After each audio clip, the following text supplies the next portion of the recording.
Olá pessoal, muito boa noite a todos. Biólogo Igor Maquieira, canal Ciência e Meio Ambiente, ou você pode estar assistindo também pelo Alerta do Tempo. Obrigado pela presença, pela participação. Pois bem, tragédia em São Paulo se repete após 56 anos. É isso que a gente vai entender agora, tá? Eu montei um material aqui, assim, com uma qualidade extrema para vocês acompanharem, entenderem e também compreenderem, sim, compreenderem que esses eventos, tá, de tempo e clima, lembrando, né, que resumidamente falando, tempo, estado momentâneo da atmosfera, né, que se apresenta ali, e o clima é a síntese do tempo num período de 30 a 35 anos ou mais.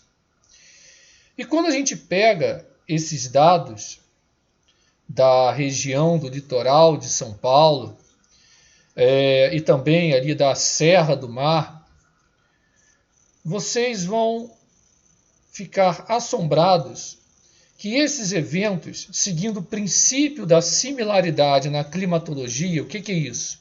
Se o evento já ocorreu, volta a ocorrer, com tamanha severidade igual, similar, ou seja, ou similar, parecido com o que já ocorreu no passado, a gente começa a coletar esses dados e, pelo princípio da similaridade, né, estudar, compreender e divulgar as informações corretas. Olha, no ano tal, na data tal, ocorreu um fenômeno similar, tá? Os eventos atmosféricos que ocorreram naquela época foram esses, os que ocorreram agora foram esses daqui, tá? E foi extremamente parecido, sendo que nós temos uma vulnerabilidade maior. Ou seja, o que é isso? Maior número de pessoas ocupando áreas que eram para estar desabitadas. E por essas áreas não estarem desabitadas, a catástrofe vem, ocorre e chegam certas pessoas, inclusive dando voz, mais uma vez, à mídia, a certas pessoas que chegam, né? Pessoas essas que falaram no passado que o Cantareira não ia se recuperar, pessoas essas que afirmam que a umidade vinda da Amazônia, que na realidade a umidade vem pelo Atlântico, passa por cima da Amazônia e vem justamente para o Sudeste, que essa umidade ia se perder, que iam ser secas severas no Sudeste, e não cobram dessas pessoas essas que não param de aparecer na mídia, e não cobram dessas pessoas, vem cá, o porquê que você está errando? Né? E é isso que a gente vai entender nesse exato momento, através de dados históricos e climatológicos. Vamos lá.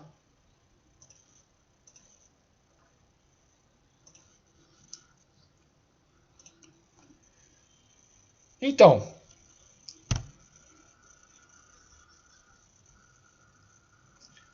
vocês estão vendo aí, na imagem que está carregando, Caraguatatuba. Tragédia ocorre 56 anos após a maior já vista no litoral norte. Vocês estão vendo uma área de Caraguatatuba no ano de 1967. Isso mesmo que você está escutando. 1967. Curiosamente, tá? Esse ano aí ainda pega o resquíciozinho de um fenômeno. Fenômeno esse que eu vou comentar mais à frente. Notem que esse evento, em 67, em Caraguatatuba, foi palco de uma das maiores catástrofes naturais do país.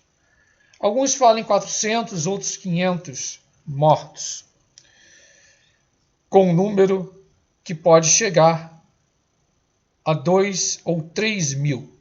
Tá? Isso não oficial.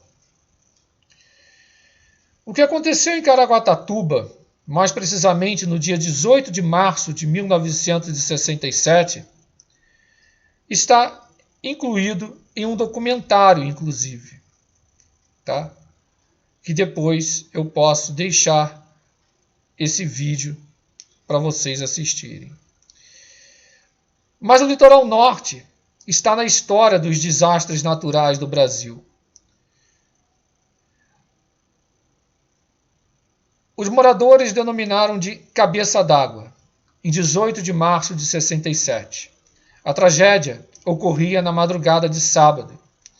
O barulho dos deslizamentos que ocorriam na Serra do Mar, mesmo local onde ocorreu agora a tragédia, que todos vocês estão acompanhando na mídia, e que foi explicado aqui o porquê que isso ocorreu, foi assustador.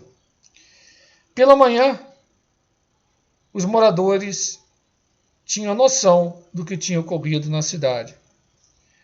Os barulhos na madrugada, segundo relatos, eram tão assustadores que os moradores pensavam que estavam jogando bombas ou algum tipo de terremoto com milhares de blocos de rochas rolando pela Serra do Mar.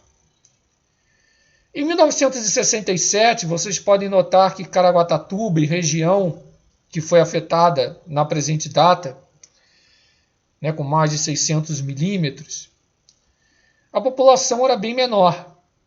Mas mesmo assim, a vulnerabilidade foi grande, com milhares de mortos e desaparecidos. Ruas transformadas em rios, casas destruídas, não tinha água, luz, telefone, nenhum tipo de comunicação. E também atingiu o Vale do Paraíba. As pontes foram arrastadas. Milhares de pontes, inclusive, foram parar, que ligavam um lado ao outro da cidade, para vocês entenderem, foram parar nas margens. Eu vou demonstrar as fotos. A ponte sobre o rio Santo Antônio, a principal da cidade, se deslocou e ficou junto à margem. Interrompeu o tráfego de carros e pessoas. Ninguém passava. Os acessos estavam bloqueados, destruídos. Caraguatatuba ficou extremamente isolada.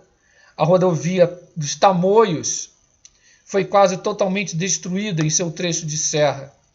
Quem viveu naquela época, ou vivia, jamais vai se esquecer do que viu. O mar, à frente da cidade, se transformou num mar de troncos, destroços, lama. Entre 400 e 500 pessoas oficialmente morreram. Mas o número, segundo a própria prefeitura, eu vou demonstrar isso aqui, pode chegar entre 2 a 3 mil. E não para por aí. Os riscos e a vulnerabilidade são bem conhecidos na Serra do Mar. Muito conhecidos.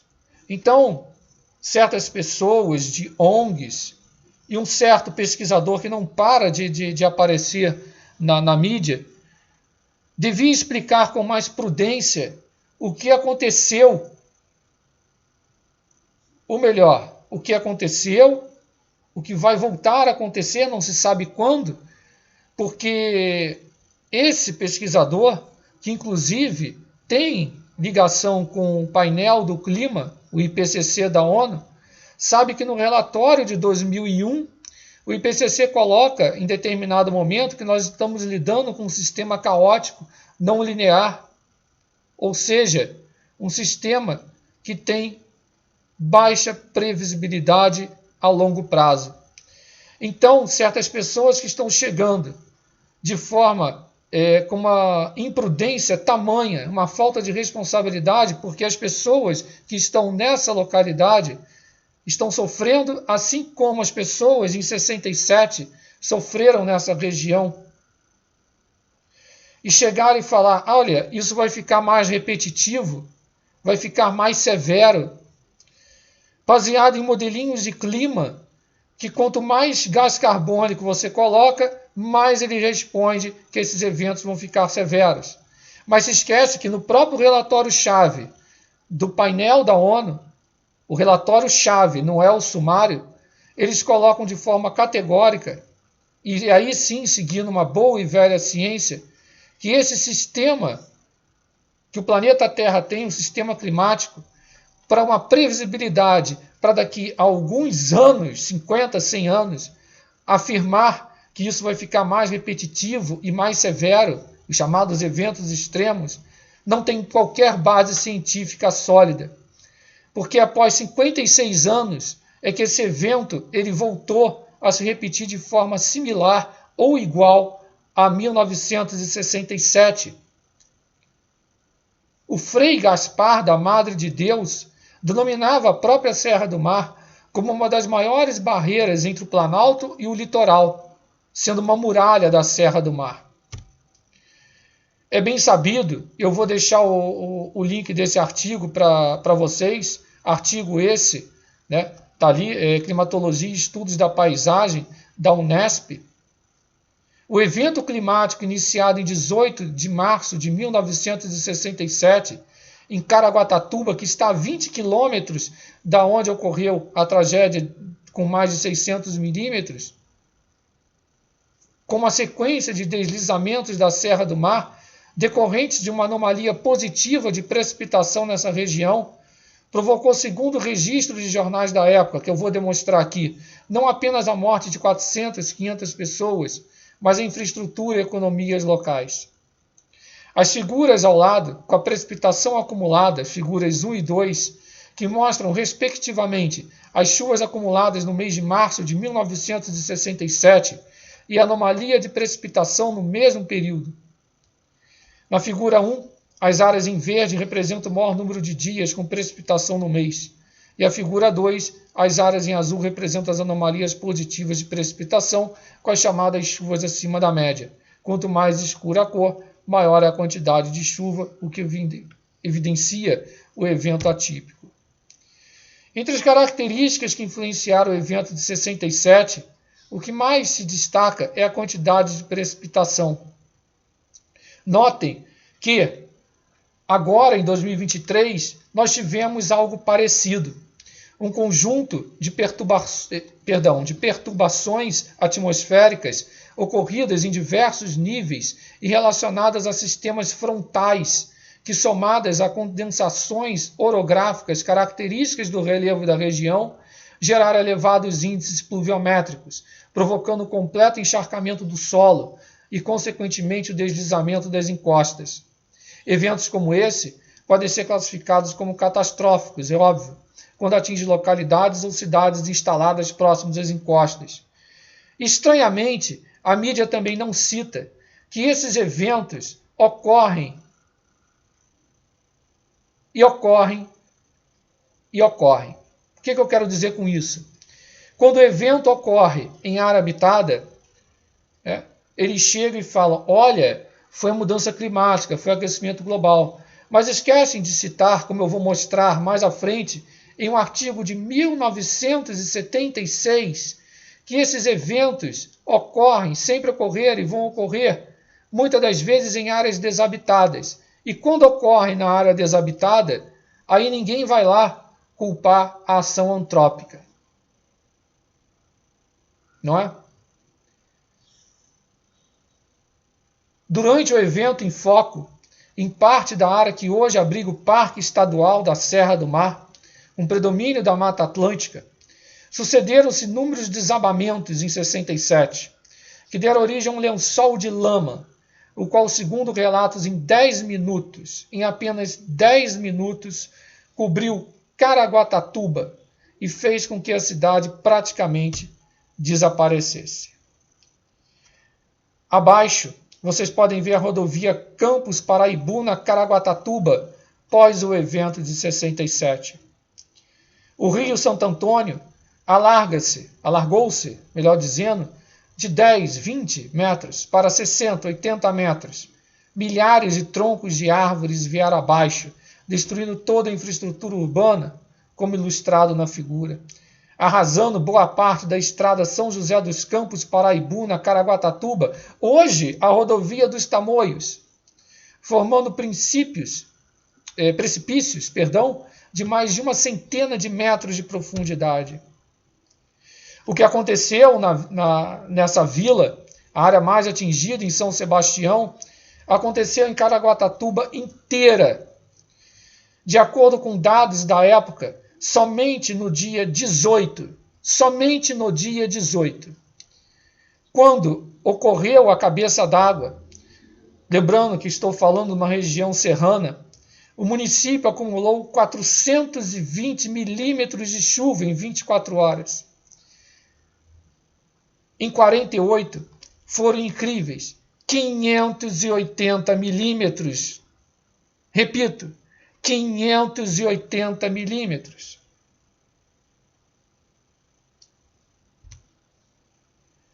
Por que eu estou falando de Caraguatatuba? Porque Caraguatatuba fica a 20 quilômetros de São Sebastião, que registrou no último domingo, dia 19, mais de 600 milímetros de chuva. A imagem que eu falei da ponte está à direita do seu vídeo. Sem ponte, os moradores atravessavam o rio com a ajuda de uma corda. A cidade destruída, e se cria justamente a Defesa Civil. A origem dos deslizamentos atuais ainda são os mesmos para a presente data, de praticamente 56 anos atrás. A liquefação do solo.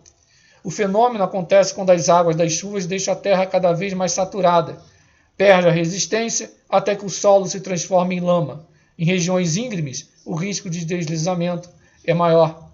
Lembrando que o solo ali favorece isso. Não podemos esquecer e nem confundir fenômeno com vulnerabilidade climática. O fenômeno existe, não podemos esquecer de secas severas, principalmente na região Nordeste, matando mais de 500 mil de nordestinos. O Brasil tem 4 milhões de pessoas morando em áreas de risco. Então, não é a imprudência de chegar e falar, olha, foi o aquecimento global que causou essa chuva extrema numa localidade pequenininha. Quando a gente pega o Brasil, vocês sabem quanto que o Brasil tem de tamanho? Alguém sabe? Pois é, o Brasil tem 8.516.000 quilômetros quadrados.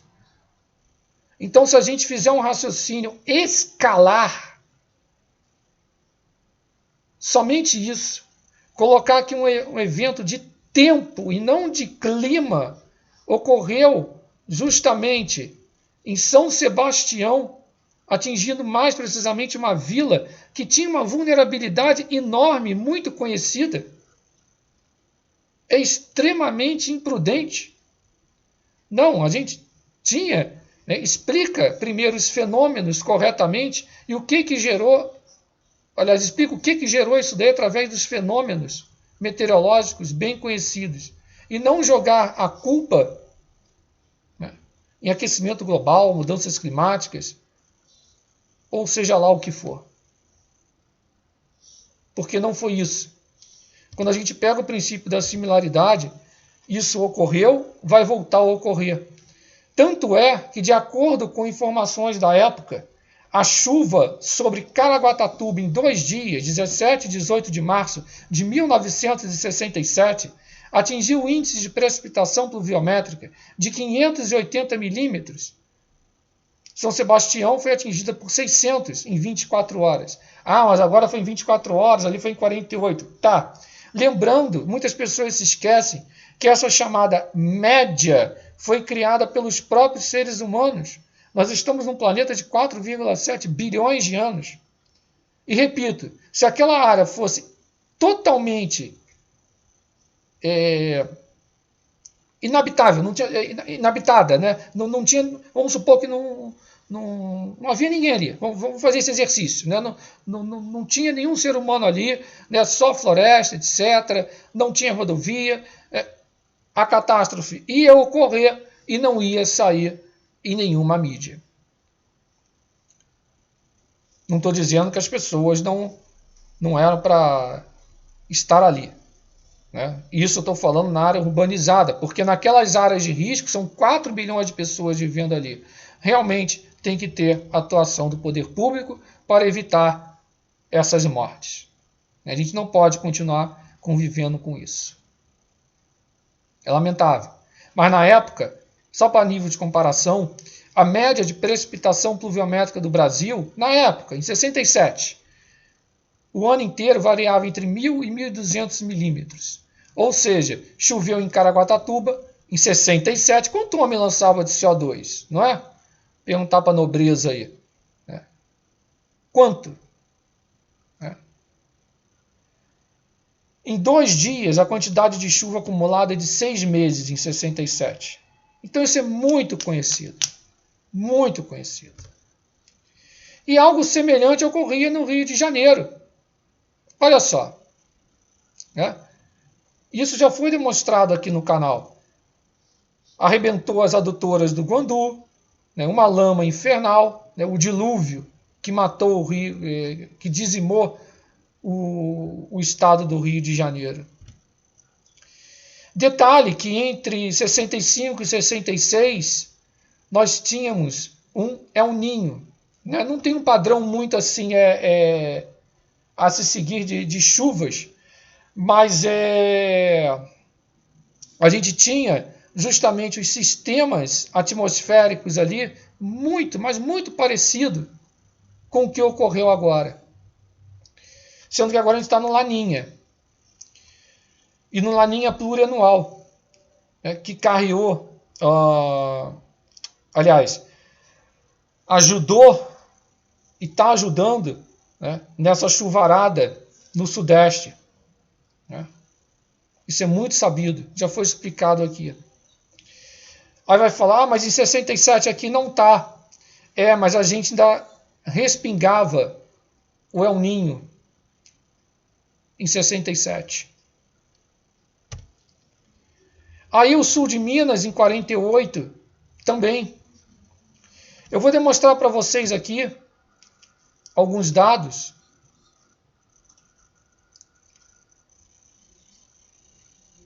Por exemplo, a Serra das Araras, que foi engolida em 1967, né, cerca de 1.400 mortos, né, fora os mais de 300 resgatados. Fala de Caraguatatuba também, né, aqui coloca né, do dia 17 para o dia 18 de março. Olha só, 580 milímetros em 2 dias. Gente, detalhe aqui, ó, em 67, Caraguatatuba era um balneário turístico, 15 mil habitantes. Né? Olha só, dá para imaginar se essa tragédia ocorresse hoje, né? O que esse pessoal ia estar falando aí? Na Serra das Araras, pessoal que fala extremos, né? Foram 275 milímetros em apenas 3 horas. Quase o dobro de água em 1/8 do tempo.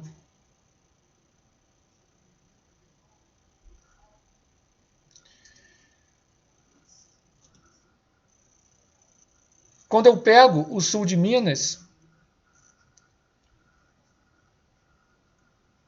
em 1948, no dia 3 de dezembro, uma frente fria estacionária provocava chuvas severas em vários municípios, pegando Além Paraíba, Leopoldina, Pirapetinga, Volta Grande, parte de Santo Antônio de Pádua, também Rio de Janeiro, áreas banhadas pelo Rio Paraíba do Sul, afluentes, subafluentes, Rio Pardo. Notem o que causou a massa de ar polar de trajetória oceânica com elevado teor de umidade alimentou a frente fria na madrugada de 14 para 15 de dezembro, causando violenta chuva na região. Olha só. Eles chamavam de tromba d'água, que na realidade é cabeça d'água. Notem, o pluviômetro de Volta Grande foi destruído pelas forças das águas. Nas sedes dos municípios de Leopoldina, Cataguases e Recreio. 400 milímetros, mais de 400 milímetros em apenas 24 horas. Então, pelo amor de Deus, não me venham com esse papo de falar que isso nunca ocorreu, que são as mudanças climáticas, que os eventos estão repetitivos. Porque se eu mostrar aqui dados do Rio de Janeiro, dados do Corpo de Bombeiros, mostram, né, as piores enchentes em setembro de 1711. Olha como é seguido, reparem. Abril de 1756, fevereiro de 1811, março de 1906, abril de 1924, depois janeiro de 66, janeiro de 67, março de 82, março de 83, janeiro de 87, fevereiro de 88, depois em janeiro de 99, janeiro de 2000, fevereiro de 2003, abril de 2010, janeiro de 2011 e assim vai. Dá a impressão, às vezes, que os eventos estão muito repetitivos, porque agora nós temos a tecnologia na palma da mão, temos estações, mesmo que não sejam oficiais, do Instituto Nacional de Meteorologia ou do CEMADEM, né, dos órgãos oficiais, mas existem estações, né? Vários fazendeiros têm e divulgam, às vezes, esses dados quando há deficiência, quando não há dados. Então, que a gente tem uma maior rede de dados que não se tinha, por exemplo, em 1811, quando o Morro do Castelo veio abaixo no Rio de Janeiro. E para finalizar, eu pego o estudo antigo do Instituto de Pesquisas Tecnológicas do Estado de São Paulo. Né? Olha só o ano, 1976. E vou direto para um quadrinho. Quadrinho esse. Aliás, antes do quadrinho, note aqui, ó. Não estou conseguindo selecionar, porque o arquivo... Notem que é praticamente aqui não era computadorizado, né? As escarpas da Serra do Mar no sudeste brasileiro são palco frequente de movimentos coletivos de massa de solo e rocha, com consequências às vezes catastróficas. A frequência com que tais movimentos ocorrem é de longe superior à que os órgãos de imprensa registram. Repito, a frequência com que tais movimentos ocorrem é de longe superior à que os órgãos de imprensa registram. É natural, vou dar até um zoom. É natural que assim seja, pois os escorregamentos só ganham as manchetes dos jornais na medida em que, de alguma forma, afetam os pontos de ocupação humana. Escorregamentos em áreas despovoadas, afastadas dos centros de ocupação, dificilmente serão registrados na imprensa e sua ocorrência passará quase despercebida. É de conhecimento generalizado a vinculação dos escorregamentos na Serra do Mar à estação de chuvas e, dentro dela, a ocorrência de chuvas intensas. Vargas assim sintetiza o fato. Olha aqui, ó, né, ocorrência de fevereiro a março. Rainfall, ou seja, chuvas intensas. O artigo é de 76 e fala, durante o verão, as frentes frias que se originam na região polar antártica, canso de falar aqui no alerta do tempo. Olha a oscilação antártica negativa, estão lembrados? Cruzam o Atlântico Sul num ritmo cíclico de cerca de uma frente por semana. Isso em 76. Lembrando que essa oscilação antártica tem uma variação enorme. Mas, vamos lá. Ao se depararem com as massas de ar quentes tropicais ao longo da costa sudeste brasileira, tais frentes geram fenômenos de instabilidade atmosférica intensos, consistindo em fortes chuvas, em fortes tempestades. Tais chuvas acarretam com certa frequência inundações, erosões intensas, escorregamentos e, não raro, caráter catastrófico. Então eu não vou ler o artigo todo, não é isso? Aqui são algumas ações, óbvio, né, da parte da geologia, mas eu quero finalizar com isso aqui, a área de estudo, né, pegando a Serra de Caraguatatuba, Baixada Santista, Rodovia dos Imigrantes, Rodovia Anchieta, Serra da... ali do Parque Ceará, mas vamos lá, Serra das Araras, sul de Minas e Vale do Tubarão. Então vamos lá aqui, eu quero pegar essa tabelinha. Caraguatatuba, registro pluviométrico, em 24 horas. Notem, mais de 100 milímetros desde 1929 até 1976, colocando aqui em 67 os 586 milímetros em 48 horas. Então isso não é novidade. Ah, mas foi 600 e tanto, né? Bateu o recorde. Sim, e daí isso vai entrar para os dados. Agora, correlacionar isso com ação antrópica, querendo dizer que foi a ação humana que ocasionou esse temporal localizado.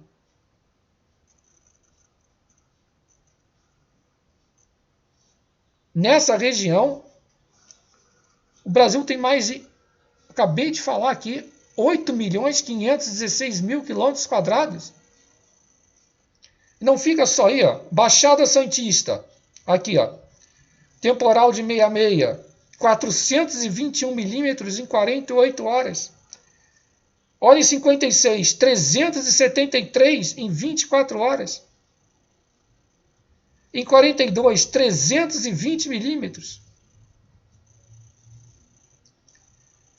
Rodovia dos Imigrantes, 442 milímetros em 24 horas em 76.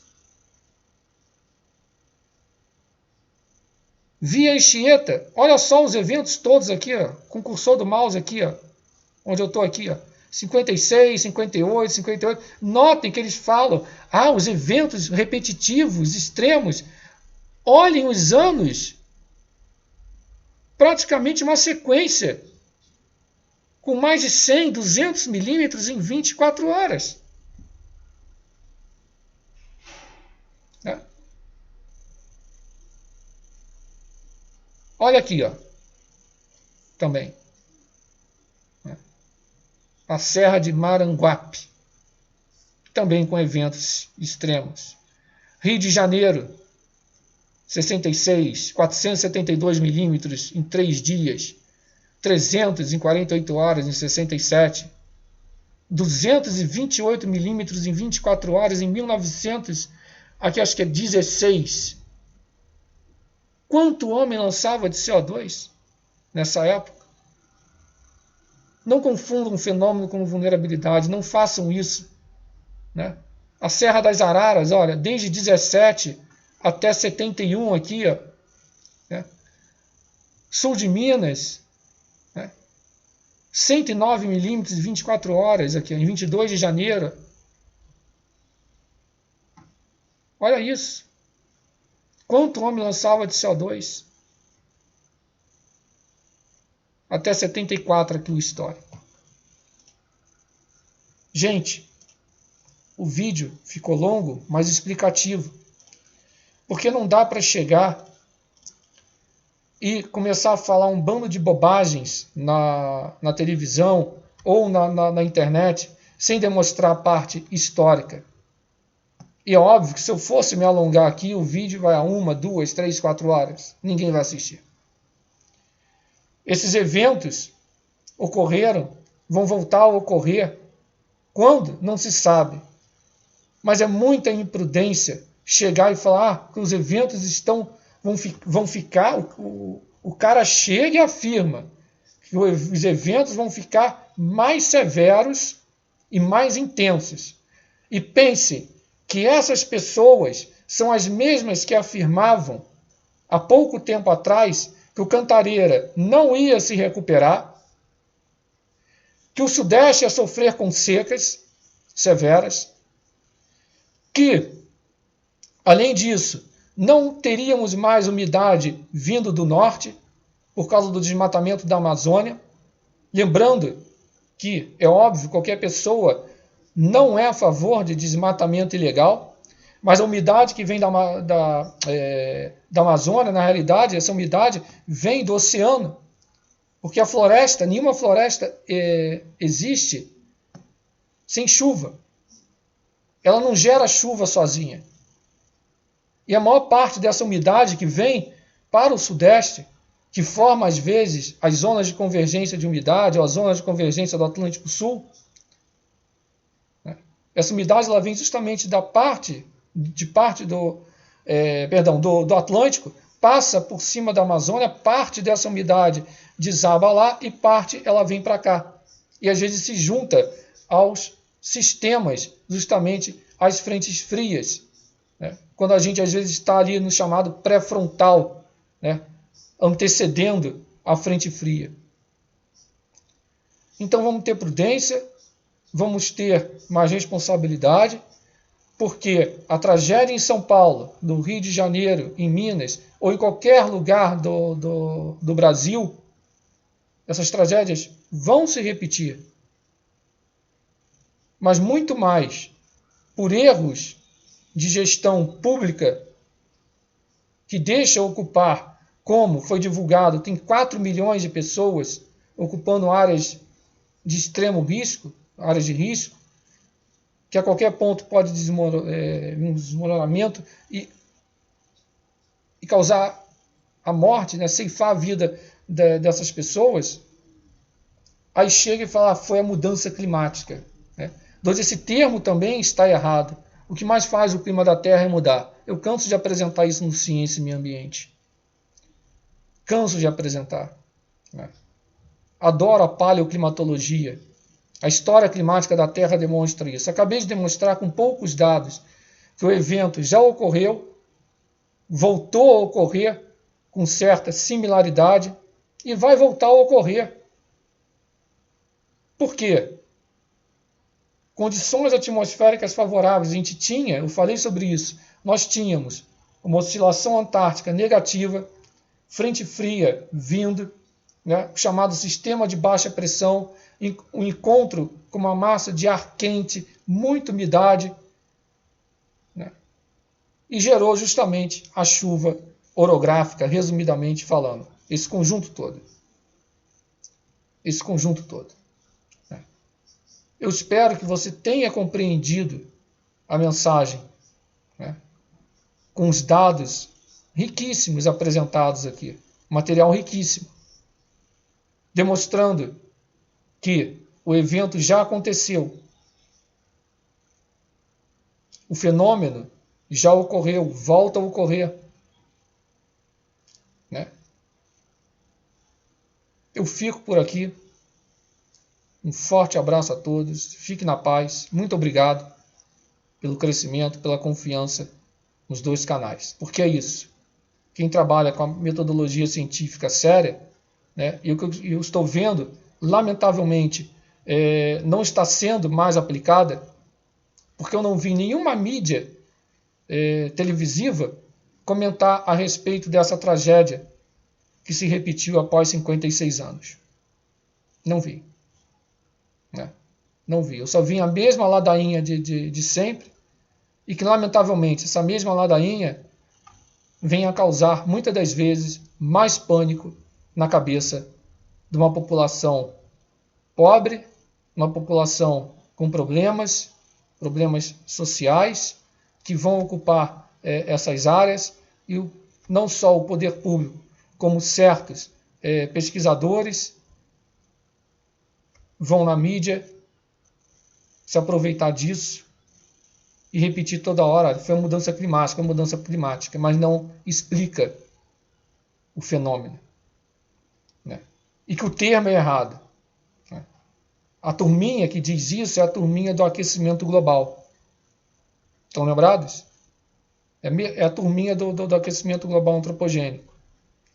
De onde isso cai por terra, porque esses eventos já ocorreram com CO2 bem mais baixo do que hoje. Forte abraço, não deixe de se inscrever, compartilhar bastante. Mete o dedão no like. Quem puder realizar essa colaboração, o link já está na descrição. E muito obrigado pela sua participação.